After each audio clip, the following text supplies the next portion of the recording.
رابع أكلة معانا الكارتوفلزلات، سلطة البطاطس.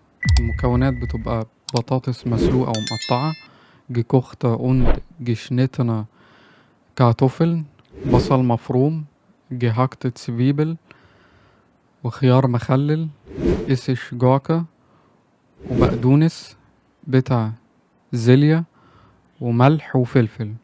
والصلصة بتختلف، في جنوب ألمانيا بيحطوا خل وزيت، وفي شمال ألمانيا بيحطوا مايونيز.